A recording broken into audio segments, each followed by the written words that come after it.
कैसे हैं आप लोग।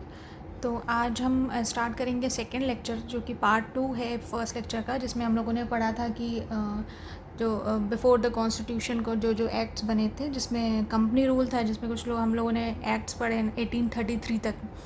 और अभी नेक्स्ट हम लोग पढ़ेंगे 1858 से, जो कि क्राउन रूल स्टार्ट होता है।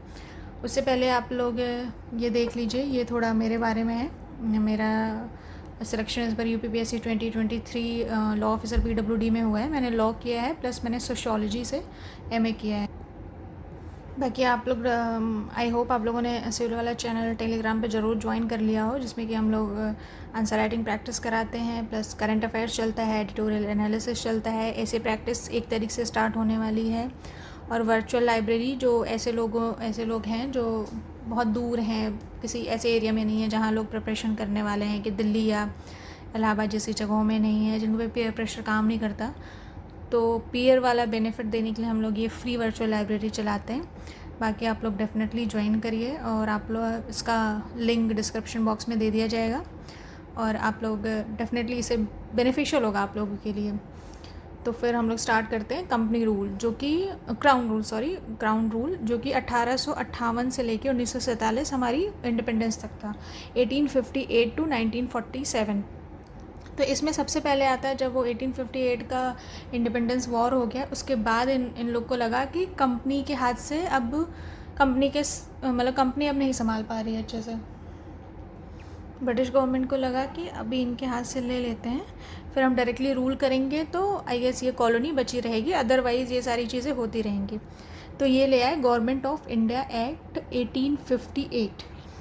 इसको कहा गया एक्ट ऑफ गुड गवर्नेंस, कि हम अच्छे से अभी आपको गवर्न करेंगे। इंडियंस को ये बताने के लिए था, क्योंकि जो ट्रांसफ़र थी पावर थी, वो ट्रांसफ़र हो गई ईस्ट इंडिया कंपनी से ब्रिटिश गवर्नमेंट को। इसलिए उन्होंने बोला कि अभी हम अच्छे से करेंगे, एक्ट ऑफ गुड गवर्नेंस इसको कहा जाता है। तो ये क्वेश्चन कभी कभी आता है, आप लोग याद रखिएगा। तो पहला क्या चेंज हुआ कि जो गवर्नर जनरल था उसको अभी वायसराय बोलने लगे। पहले वायसराय कौन थे? कैनिंग। ये चेंज सबसे बड़ा हुआ। कैनिंग ही गवर्नर जनरल भी थे जब 1858 का वॉर हुआ था। उसके बाद इनकी टर्मिनोलॉजी चेंज करके वायसराय बना दिए। वायसराय क्यों बना दिए? क्योंकि अभी इनको ये दिखाना था कि अब ये थोड़ा चेंज हुआ, बिकॉज वायसराय अब डायरेक्ट अपॉइंट होंगे ब्रिटिश गवर्नमेंट से, पहले अपॉइंट हुआ करते थे ईस्ट इंडिया कंपनी से।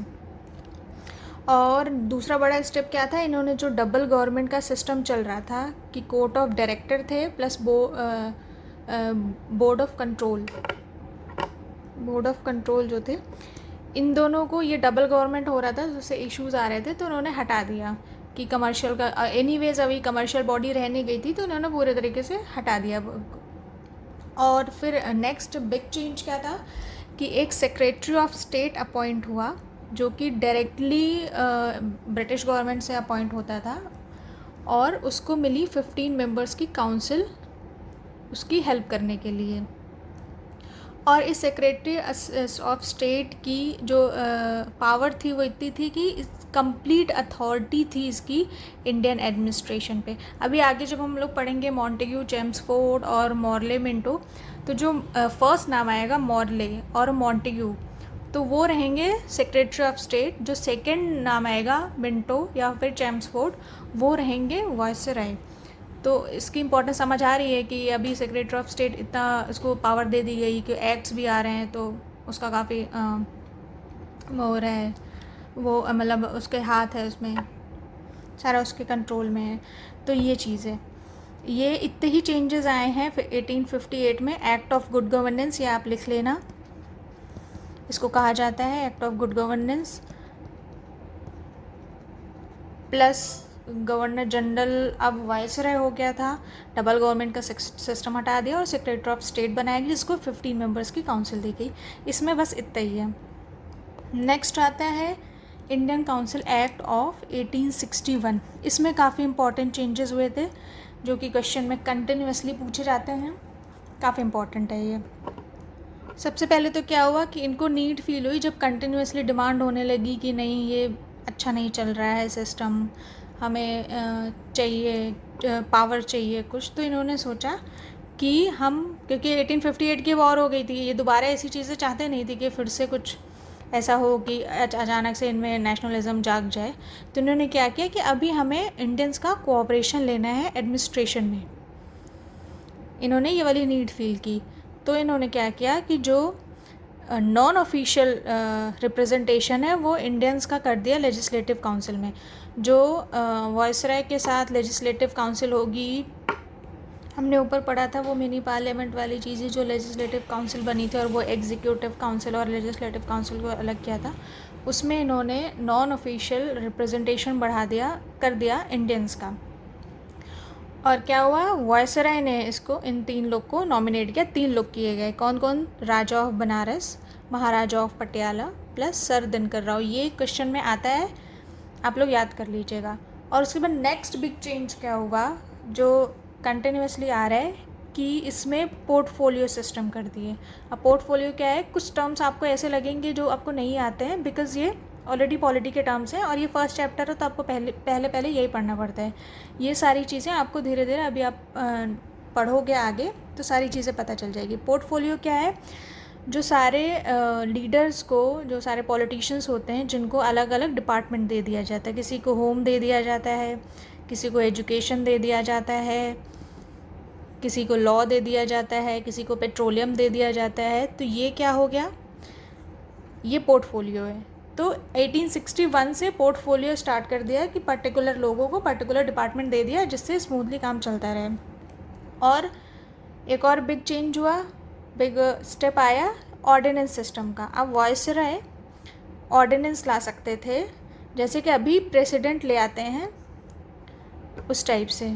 ये वाली चीज़ वायसराय ले आते, कब तक? जैसे अभी भी चलता है 6 मंथ तक, वैसे ही ऑर्डिनेंस भी आप लोग आगे पढ़ेंगे कि क्या होगा। जैसे कभी कभी पार्लियामेंट सेशन में नहीं होता और कोई इंपॉर्टेंट चीज़ आ जाती है, इंपॉर्टेंट चीज़ पे डिसीजन लेना रहता है, तो प्रेसिडेंट ऑर्डिनेंस ला सकता है फॉर 6 मंथ्स। 6 मंथ्स की वैलिडिटी क्यों है? क्योंकि 2 सेशन होने में 6 मंथ से ज़्यादा का टाइम नहीं हो सकता। तो ये चीज़ भी आप आगे पढ़ोगे। तो विद इन 6 मंथ्स फिर वो, अगर पार्लियामेंट ने उसको कर दिया कि हाँ ठीक है आगे बढ़ा दो, तो बढ़ जाता है, अदरवाइज़ वो अपने आप लैप्स हो जाता है, बिकॉज 6 मंथ्स में एनीवेज पार्लियामेंट सेशन में आ जाता है, इस वजह से। तो इसका क्या क्या इंपॉर्टेंट पॉइंट है? Non official representation of Indians in legislative council, जो ये 3 लोग नॉमिनेट किए गए थे, plus portfolio plus ordinance, that's it. ये 3 पॉइंट के अलावा आपका इसमें कुछ नहीं आएगा। नेक्स्ट क्या आता है? Indian council act of 1892। ये भी इम्पॉर्टेंट है। क्यों इम्पॉर्टेंट है? क्योंकि सबसे इम्पॉर्टेंट पॉइंट इसका है power to discuss budget. Important इसलिए है क्योंकि क्वेश्चन में आता है। बजट डिस्कस करने का पावर कब मिला था? 1892 में। और क्या हुआ था? नॉन ऑफिशियल जो मेंबर लेजिस्लेटिव काउंसिल थे उनको बढ़ा दिया गया, बट जो ऑफिशियल मेंबर्स थे उनकी मेजॉरिटी रखी गई। मतलब रियल रिप्रेजेंटेशन ऐसा सच नहीं था, बट ये है कि नंबर बढ़ा दिया गया था। तो और फिर थर्ड क्या है कि एक इलेक्शन का प्रोविज़न, इनडायरेक्ट इलेक्शन का प्रोविज़न इंट्रोड्यूस हुआ, बट लिमिटेड था प्लस इनडायरेक्ट था। क्या है कि इलेक्शन, एक minute, limited plus indirect provision क्या हुआ? For the use of election.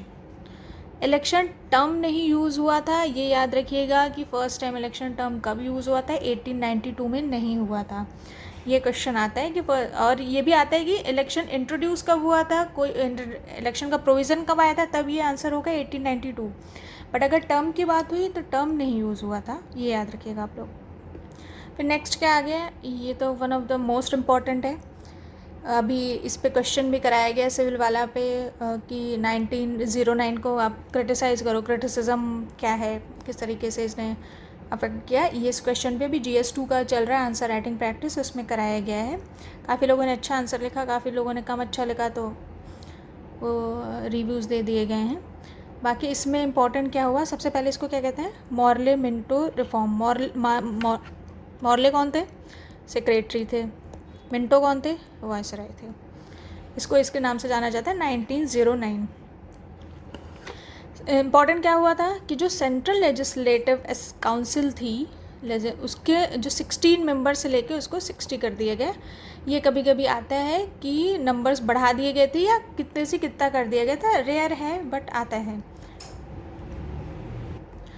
और जो प्रोविंशियल लेजिस्लेटिव काउंसिल, जैसे आज होता है कि लोकसभा, ये सेंट्रल लेजिस्लेटिव काउंसिल हो गई लोकसभा, प्रोविंशियल लेजिस्लेटिव काउंसिल हो गई विधानसभा, इनकी नॉन ऑफिशियल मेजॉरिटी कर दी गई। ऊपर क्या था कि नंबर बढ़ाया गया था बट मेजॉरिटी ऑफिशियल के रखी गई थी, बट इस एक्ट में नॉन ऑफिशियल मेजॉरिटी कर दी गई। और ऐसा धीरे धीरे क्यों कर रहे थे?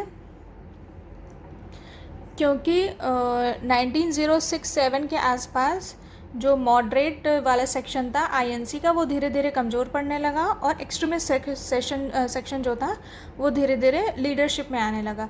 तो उन लोग की डिमांड भी वैसी ही थी कि नहीं, हमें चाहिए स्वराज एंड ऑल, ये सब तो हमें चाहिए। तो इसलिए धीरे धीरे ये कह रहे हैं कि नहीं, हम तो रिप्रेजेंटेशन दे रहे हैं, हमने नॉन ऑफिशियल मेजॉरिटी कर दी। तो इन सब चीज़ों से वो लोगों को शांत करना चाह रहे थे।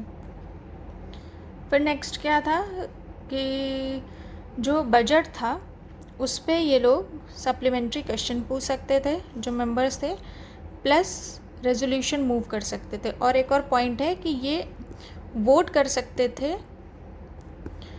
बट जो सेपरेट सेक्शन था उस पे वोट कर सकते थे। कंप्लीट बजट पे इनको वोट करने का राइट अभी नहीं मिला था, ये याद रखिएगा। ये क्वेश्चन, ये पॉइंट भी लिख लीजिएगा, इधर नहीं मिस हो गया है। तो वोट कर सकते थे बट सेपरेट सेक्शन पे बजट के, और ये कंप्लीट बजट पे वोट नहीं कर सकते थे।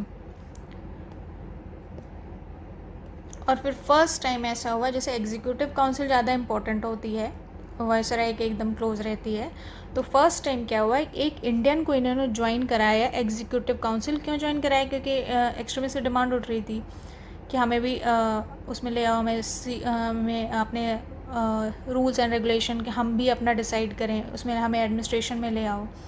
तो इस वजह से इन्होंने ज्वाइन कराया एक इंडियन को, सत्येंद्र प्रसाद सिन्हा को, एज अ लॉ मेंबर, कि देखो एग्जीक्यूटिव काउंसिल इंपॉर्टेंट होती है, हम इंडियंस को इंक्लूड कर रहे हैं, तो वी आर इंक्लूसिव डिपार्टमेंट या इंक्लूसिव जो भी बोल लो। और फिर उसके बाद जो मोस्ट इम्पॉर्टेंट, ये एक्ट किस लिए जाना जाता है? कम्युनल रिप्रेजेंटेशन के लिए। किसको दिया था? मुस्लिम्स को। क्या दिया था? Separate electorate. सेपरेट इलेक्टोरेट ये होता है, जैसे नॉर्मली ऐसा होता है कि एक इंसान, एक लीडर खड़ा होता है इलेक्शन में, वोट उसके लिए, इलेक्शन के लिए, तो हर मतलब हिंदू हो, मुस्लिम हो, सिख हो, एंग्लो इंडियन हो, सब लोग उसी इंसान को वोट देते हैं। लेकिन सेपरेट इलेक्टोरेट में क्या होता था कि एक मुस्लिम अलग से खड़ा होगा और उसको केवल मुस्लिम्स ही वोट करेंगे। तो मतलब उनका इलेक्शन भी अलग हो गया, अलग से उनका इलेक्शन हो रहा है। तो ये बहुत क्रिटिसाइज़ किया गया था ये, और इसी को माना जाता है कि धीरे धीरे इसी से पार्टीशन भी हुआ। मतलब ये एक पहला स्टेप था, और मिंटो को फादर ऑफ कम्युनल रिप्रेजेंटेशन भी बोला जाता है, मिंटो को, क्योंकि इन्होंने बिल्कुल ही मुस्लिम्स को ये बता दिया कि आप लोग ही डिफरेंट हो। मतलब अगर आप किसी चीज़ को, किसी को ये बताओगे, किसी के दिमाग में ये डालोगे कि आप डिफरेंट हो, तो ऑब्वियसली वो होगा कहीं ना कहीं डिफरेंस, हर कोई सब में डिफरेंस होता है। बट धीरे धीरे वो कॉन्शियस में आने लगता है, फिर हम ऐसे ट्रीट करने लगते हैं कि हमारी नीड्स और सामने वाले की नीड कभी मैच कर ही नहीं सकती, या कभी अगर हमारी नीड पूरी होगी तो उसकी नहीं होगी, उसकी होगी तो हमारी नहीं होगी। इसको चीज़ कम्युनल डिफरेंस कहते हैं, कि जो कम्युनलिज्म टर्म है उसका यही है कि धीरे धीरे चीज़ें बहुत एक्सट्रीम हो जाती हैं कि हम एक दूसरे के साथ अपनी नीड भी वो शेयर नहीं कर पाते। ऐसा लगता है कि क्लैशेज होंगे नीड्स में भी। ये लेमन टर्म्स में समझाने की मैंने कोशिश की है, आगे आप लोग पढ़ेंगे। और ऐसा ये क्यों ले आए? क्योंकि 1906 में मुस्लिम लीग का इस्टेब्लिश हो गया था। तो ब्रिटिशर्स को लगा कि अच्छा अभी ये आईएनसी से दे आर नॉट सेटिस्फाइड, और मतलब whole India is not satisfied, तो ये अलग से ये लीग बना रहे हैं मुस्लिम लीग्स की। तो कहीं ना कहीं ये चाहते हैं थोड़ा अलग होना, तो लेट्स फूट डालो राज करो वाला कॉन्सेप्ट अपनाते हैं, तो उससे ठीक रहेगा। तो ये कहीं ना कहीं ये इस चीज़ ने भी रोल प्ले किया था कम्युनल रिप्रेजेंटेशन में। फिर आगे भी आप लोग पढ़ेंगे कि इन्होंने जब कम्युनल ये सेपरेट इलेक्टोरेट वाला कॉन्सेप्ट बाकी लोगों में, एससीज वगैरह में एक्सटेंड कर दिया था, तो वही गांधी जी ने फिर फास्ट किया था पुणे पुणे में, और फिर साइन हुआ था पुणे पैक्ट। नेक्स्ट आता है 1909। ये भी बहुत इम्पॉर्टेंट है, इसके पॉइंट्स देख के ही लग रहा है कि ये कितना इम्पॉर्टेंट है, क्योंकि इसमें बहुत पॉइंट्स हैं। तो पढ़ते हैं इसको। मॉन्टेग्यू चेम्सफोर्ड कहते हैं रिफॉर्म, क्योंकि ये सेक्रेटरी थे तो इनका नाम पहले आया, और ये वाइसरॉय थे। सबसे पहले इन्होंने क्या किया कि इन्होंने बोला कि हमारा ऑब्जेक्टिव क्या है, gradual introduction of responsible government in India. इन्होंने बोला कि हमारा ऑब्जेक्टिव ये है, होगा या नहीं होगा आगे देखते हैं। और फिर उन्होंने क्या किया, जो सब्जेक्ट है सेपरेट कर दिया सेंट्रल और प्रोविंस में। जैसे आज लिस्ट बनती है, list 1, list 2, list 3, central, state और कॉन्करेंट लिस्ट, वैसा इन्होंने सब्जेक्ट अलग अलग कर दिया। सेंट्रल को कुछ सब्जेक्ट दे दिया कि आप इस पे लॉ बनाओगे, प्रोविंस को सब्जेक्ट दे दिया कि आप प्रोविंस मतलब आज की डेट में जो स्टेट होता है उसको दे दिया कि आप इस पे लॉ बनाओगे। वो शायद रिकॉर्डिंग बंद हो गई थी, आई गेस। कहाँ से पढ़ाना है, सेपरेट इन्होंने क्या किया, सब्जेक्ट जो है सेपरेट कर दिए, सेंट्रल प्लस प्रोविंसेस को। जैसे आज की डेट में होता है कि लिस्ट होती है, list 1, list 2, list 3, centre list, state list plus concurrent list, वैसे इन्होंने सब्जेक्ट को सेपरेट कर दिया 1919 में ही। उसके बाद प्रोविंशियल सब्जेक्ट्स का क्या किया, इन्होंने दो पार्ट में डिवाइड कर दिए, ट्रांसफर्ड और रिजर्व में। ट्रांसफर सब्जेक्ट कौन हैंडल करेगा, गवर्नर। प्रोविंस में गवर्नर होते हैं, जैसे मद्रास और बॉम्बे और बंगाल में हुआ करते थे गवर्नर अलग अलग प्रोविंसेस के, वैसे गवर्नर प्लस मिनिस्टर्स। कौन से मिनिस्टर, लेजिस्लेटिव काउंसिल वाले। आज के डेट में कौन से, जो एमपीज बैठते हैं पार्लियामेंट में, वो। और रिजर्व सब्जेक्ट कौन हैंडल करेगा, रिजर्व सब्जेक्ट करेंगे गवर्नर प्लस मिनिस्टर। कौन से, एग्जीक्यूटिव काउंसिल वाले। एग्जीक्यूटिव काउंसिल आज की डेट में आप कैबिनेट से समझो, जो मेन वाले होते हैं, कैबिनेट वाले जो 4-5 मिनिस्टर मेन वाले होते हैं। लेजिस्लेटिव काउंसिल को ट्रांसफर सब्जेक्ट, और जो एग्जीक्यूटिव काउंसिल है वो रिजर्व सब्जेक्ट देखेगी। इस रूल को क्या कहा गया, डायरकी। ये बहुत इंपॉर्टेंट क्वेश्चन है, डायरकी मतलब डबल रूल हो रहा है। ये सब्जेक्ट्स भी 2 में डिवाइड कर दिए, प्लस एग्जीक्यूटिव काउंसिल को ज़्यादा इंपॉर्टेंस दे रहे हैं, लेजिस्लेटिव काउंसिल को कम इंपॉर्टेंस दे रहे हैं, तो इसको डबल रूल हो गया। 2 टाइप के रूल हो रहे थे। नेक्स्ट ये इंपॉर्टेंट क्वेश्चन आता है कि डायरकी फर्स्ट टाइम इंट्रोड्यूस कब हुई, तो 1919 में इंट्रोड्यूस हुई। फिर उसके बाद डायरकी फिर ख़त्म कब हुई, या फिर सेंटर में कब इंट्रोड्यूस हुई, ये 1935 में हुई थी। ये अभी आगे क्वेश्चन आएगा। नेक्स्ट बिग स्टेप क्या था, बाई कैमरलिज्म इंट्रोड्यूस हुआ। बाई कैमरलिज्म क्या होता है, जिसमें upper house plus lower house होता है। Rajya Sabha, upper house Rajya Sabha, lower house Lok Sabha, ऐसे 2 टाइप के होते हैं। जैसे कई स्टेट में भी विधानसभा और विधान परिषद है, सारे स्टेट में नहीं है, कुछ स्टेट में है। नेक्स्ट क्या हुआ, ऊपर आया था इनडायरेक्ट इलेक्शन, इसमें आ गया डायरेक्ट इलेक्शन। ये क्वेश्चन आता है कि डायरेक्ट इलेक्शन कब इंट्रोड्यूस हुआ था, 1919 में हुआ था। तो ये इंपॉर्टेंट है, बाईकैमरलिज्म और डायरेक्ट इलेक्शन। फिर नेक्स्ट क्या है, 3 out of 6 members of viceroy executive council to be Indian. Executive council की मेजॉरिटी उन्होंने मेंटेन करके रखी थी, बट अभी क्या किया कि जो एग्जीक्यूटिव काउंसिल, वाइसरॉय के पास 6 मेंबर्स की एग्जीक्यूटिव काउंसिल थी, उसमें 3 इंडियंस को ले आएंगे, ऐसा उन्होंने बोला। और वो जो मैं बता रही थी गांधी जी वाला सेपरेट इलेक्टोरेट इन्होंने एक्सटेंड कर दिया, किसको, एंग्लो इंडियंस को, सिख को, इंडियन क्रिश्चियंस को और यूरोपियंस को। इसमें अभी बोला नहीं है, ऐसी वल्नरेबल सेक्शन वाला, अभी आगे पढ़ेंगे उसको। तो इन लोगों ने इन सबको सेपरेट इलेक्टोरेट दे दिया। फिर क्या हुआ कि franchise to limited number of people, जो इन्होंने डायरेक्ट इलेक्शन, ये ऊपर है ना कि डायरेक्ट इलेक्शन इन्होंने इंट्रोड्यूस किया, उसमें सबको नहीं दे दे। जैसे आज की डेट में होता है कि यूनिवर्सल एडल्ट फ्रेंचाइज है, जो लोग एडल्ट हो गए irrespective of their education, their caste, creed, anything, वो वोट दे सकते हैं। बट पहले ऐसा नहीं था, इन्होंने डायरेक्ट इलेक्शन इंट्रोड्यूस किया था, बट फ्रेंचाइज बहुत लिमिटेड रखी थी। किसको, प्रॉपर्टी के बेस पे, जिनके पास ये पर्टिकुलर अमाउंट ऑफ प्रॉपर्टी हो, tax, particular amount of tax पे करते हैं, प्लस एजुकेशन की इतनी एजुकेशन एटलीस्ट होनी चाहिए। तो ये यूनिवर्सल एडल्ट फ्रेंचाइज नहीं था। एक नई पोस्ट इन्होंने इंट्रोड्यूस कर दी, हाई कमिश्नर फॉर इंडिया, जो कि था लंदन में।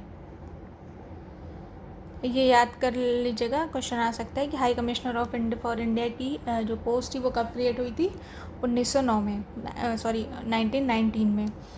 और जो सेक्रेटरी जो ऊपर बताया था, जो 1858 में आया था, उसके कुछ फंक्शन इन्होंने इनको दे दिए। और नेक्स्ट बिग स्टेप क्या था कि एक पब्लिक सर्विस कमीशन इस्टेब्लिश हुई, जो आजकल हम एग्ज़ाम दे रहे हैं, यूपीएससी यूपीपीएससी वाली चीज़। तो पब्लिक सर्विस कमीशन इन्होंने इंट्रोड्यूस की। कौन सी? सेंट्रल पब्लिक सर्विस कमीशन, जो मतलब यूपीएससी आज की डेट में है वो चीज़। और फिर नेक्स्ट स्टेप था कि इन्होंने जो बजट था प्रोविंस का और सेंट्रल का वो सेपरेट कर दिया। अब एक साथ बजट नहीं आते। और फिर लास्ट वाला क्या पॉइंट है कि जो स्टैट्यूटरी कमीशन है वो इंक्वायर करेगी आफ्टर 10 ईयर्स। जो ये एक्ट आया है 1919 का, ये कैसा वर्क कर रहा है उसके लिए एक कमीशन बनाई जाएगी जो कि इंक्वायर करेगी 10 ईयर्स में, मतलब रिव्यू होगा। अब वो कमीशन का क्या नाम है? Simon Commission. लाला लाजपत राय की डेथ इन्हीं के साइमन गो बैक वाले चीज़ को लेके हुई थी। तो ये पहले ही हो गया था कि एक कमीशन बिठाई जाएगी after 10 years to review the act. Simon commission के बारे में जान लेते हैं। 1927 में इसको इस्टेब्लिश किया गया था। होना था 2 साल पहले, जब होना था उसके 2 साल पहले, और इन्होंने रिपोर्ट दी थी अपनी, जैसे 19 में था तो 10 साल बाद 29 में होना चाहिए, बस 27 में उन्होंने इस्टेब्लिश कर दिया था। रिपोर्ट दी थी 1930 में। इसके जो रिकमेंडेशंस क्या गए थे? Abolition of dyarchy. इन्होंने बोला जो डबल रूल चला रहे हो ये बहुत ही प्रॉब्लम क्रिएट कर रहा है, इसको हटाओ। और क्या किया? इन्होंने बोला कि जो सेपरेट इलेक्टोरेट चला रहे हो ना, इसको कंटिन्यू रखो। तो ऐसी इसी टाइप की कई इन्होंने दी रिकमेंडेशंस। तो वो रिकमेंडेशंस किस में इंट्रोड्यूस हुई? 1935 1935 वाले एक्ट। जो इनकी साइमन कमीशन की प्रपोजल्स थे को कन्वीन करने के लिए, प्रपोजल्स को कन्वीन करने के लिए वो 3 राउंड टेबल कॉन्फ्रेंस इन्होंने कराई ब्रिटिश गवर्नमेंट ने, जो कि आप हिस्ट्री में पढ़ते हो, जिसको फर्स्ट वालों को आईएनसी ने बॉयकॉट कर दिया था, बट कई लोगों ने अटेंड किया था ये सारी चीज़ें। उससे एक white paper on constitutional reform बना था, क्योंकि इन्होंने रिफॉर्म्स रिकमेंड किए थे साइमन कमीशन ने। तो ये सारे रिकमेंडेशन किस में इंट्रोड्यूस हुए? 1935 में। ये ऊपर मैंने आपको बता दिया है। तो ये थोड़ा सा साइमन कमीशन के बारे में है, ये आप पढ़ लीजिएगा। अब आता है one of the most important thing, communal award. Simon commission ने बोला कंटिन्यू करो सेपरेट इलेक्टोरेट। तो रैमसे मैकडोनल्ड ने 1932 में एक अवार्ड ले आए, कम्युनल अवार्ड इसको कहा गया। क्यों कहा गया? अगस्त है कि ये जो सेपरेट इलेक्टोरेट है इसको एक्सटेंड कर दो डिप्रेस्ड क्लास के लिए। तो गांधी जी ने बोला कि नहीं, ये नहीं होगा, बिकॉज कि आप हिंदूज़ में ही आप अलग रिलीजन का आपने किया, ठीक तो नहीं है, बट स्टिल आप हिंदूज़ में ही आप और डिवाइड कर रहे हो, तो ये तो बिल्कुल ही लिमिट क्रॉस है। तो उन्होंने बोला कि हम जब तक कि ये हटेगा नहीं तब तक हम फास्ट करेंगे। अम्बेडकर इसके सपोर्ट में थे, इसलिए दोनों लोगों में आइडियोलॉजी का क्लैश हो रहा था। बट फाइनली अम्बेडकर ने बोला कि चलो ठीक है। फिर उनको रिज़र्व सीट्स दी गई। अम्बेडकर ने बोला कि चलो सेपरेट इलेक्टोरेट नहीं तो रिज़र्व सीट्स दो। तो गांधी ने बोला चलो ठीक है, ओके। फिर पूना पैक्ट साइन हुआ, उनको रिज़र्व सीट दी गई, जो कि आज कंटिन्यू है। फिर आता है एक इम्पॉर्टेंट एक्ट 1935। ये इसलिए इम्पॉर्टेंट है क्योंकि जब 1947 में कंट्री इंडिपेंडेंट हुई थी, तो ये था कि बाकी अभी सारी चीज़ें जो गवर्न होंगी आफ्टर इंडिपेंडेंस वो 1935 के एक्ट्स होगी। इसीलिए कॉन्स्टिट्यूशन को जब बोला जाता है कि बोरो किया है, तो कई लोग ये क्रिटिसिज्म करते हैं कि पूरा 1935 उठा के कॉपी पेस्ट मार दिया है, जिसमें कई इंपॉर्टेंट चीज़ें हुई थी। कि इन्होंने एक इंट्रोड्यूस करने की कोशिश की थी ऑल इंडिया फेडरेशन, जिसमें कि प्रोविंसेस होंगे प्लस प्रिंसली स्टेट होंगे, बट ये क्या हुआ था? फेल हो गया था। प्रोविंसली स्टेट ने बोला था कि हम नहीं प्रिंसली स्टेट ने बोला था कि हम नहीं ज्वाइन करेंगे। तो इन्होंने ट्राई किया था बट ये फेल हो गया था। और क्या किया था, जो डायरकी थी, जो डबल रूल हुआ था ट्रांसफ़र प्लस रिसर्च सब्जेक्ट, उसको प्रोविंस में हटा दी थी। बट क्या किया था, सेंटर में इंट्रोड्यूस कर दी थी। बट ये भी ऑपरेशन में नहीं आई थी, ये याद रखिएगा। क्वेश्चन आते हैं कि इंट्रोड्यूस कब की गई थी सेंटर में, 1935 में, बट ऑपरेशन में ये नहीं आई थी। बट क्वेश्चन आएगा कब की गई, तो 1935 ही है। और इन्होंने किया था कि रिस्पॉन्सिबल गवर्नमेंट प्रोविंस में हम दे रहे हैं। कैसे रिस्पॉन्सिबल गवर्नमेंट दे रहे हैं कि जो गवर्नर होगा वो एक्ट करेगा on aid and advice of minister responsible to legislator. आज की डेट में हम कैसे वो क्वेश्चन आता है कि how it is the MPs are control by legislator को, कैसे मतलब MPs को हम कैसे कंट्रोल करते हैं उनके एक्ट को, तो कैसे करते हैं, क्योंकि जो MPs होते हैं वो रिस्पॉन्सिबल होते हैं लेजिस्लेटर को, लोकसभा को। तो ये भी उन्होंने, और जो गवर्नर मतलब प्रेसिडेंट जो होते हैं वो एड एंड एडवाइस पे काम करते हैं उसके मिनिस्टर्स के। और मिनिस्टर्स होते हैं वो रिस्पॉन्सिबल होते हैं, वो आंसरेबल होते हैं, रिस्पॉन्सिबल टुवर्ड्स देयर लोकसभा। वही चीज़ है कि मिनिस्टर रिस्पॉन्सिबल होते हैं लेजिस्लेचर को, और जो गवर्नर एक्ट करेगा वो aid and advice of ministers पे करेगा। नेक्स्ट है कि बाई कैमरलिज्म ले आए ये 11 में से 6 प्रोविंसेस में। और इम्पॉर्टेंट, RBI यहीं से इस्टेब्लिश हुआ था। इसी एक्ट में आया था कि RBI को इस्टेब्लिश करना है to control the currency of the India. और इन्होंने क्या किया था कि एक फेडरल पब्लिक सर्विस, फेडरल जैसे सेंटर वाला था तो फेडरल नाम से federal public service commission introduce किया था, plus provincial public service commission introduce किया था, plus joint public service commission introduce किया था। और एक फेडरल कोर्ट स्टैब्लिश की थी 1937 में इस एक्ट के थ्रू। इस एक्ट से बहुत क्वेश्चन बनते हैं। ऑल इंडिया फेडरेशन वाला बनता है, डायरकी के एबॉलिशन वाला बनता है, introduction of dyarchy at centre, plus ये लेजिस्लेचर वाला कि जो रिस्पॉन्सिबल गवर्नमेंट कब इंट्रोड्यूस की थी प्रोविंसेस में, तो 1935 में।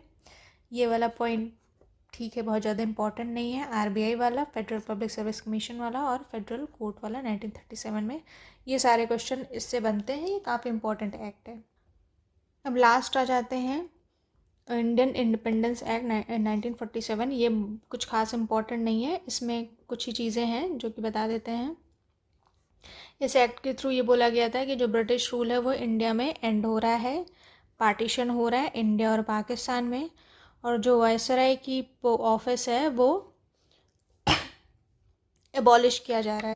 तभी आप लोग देखेंगे कि वायसराय के बाद फिर से गवर्नर जनरल की पोस्ट आ गई थी, governor general for each dominion. एक डोमिनियन मतलब एक इंडिया के लिए होगा और एक पाकिस्तान के लिए होगा। और इन्होंने इसमें ये भी बोला गया था कि जो डोमिनियन है उसकी गवर्नेंस कैसे होगी, एक्ट ऑफ 1935 से।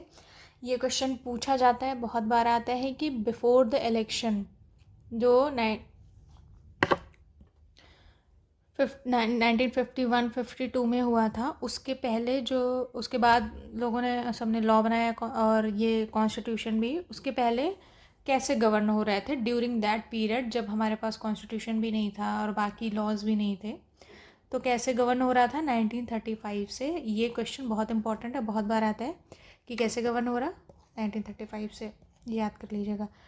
बाकी ये कुछ PYQs हैं, 2 ही दिए क्योंकि आप लोग धीरे धीरे करिए, बाकी अब घटना चक्र आपके पास होगा तो आप PYQs उससे कर ही सकते हैं।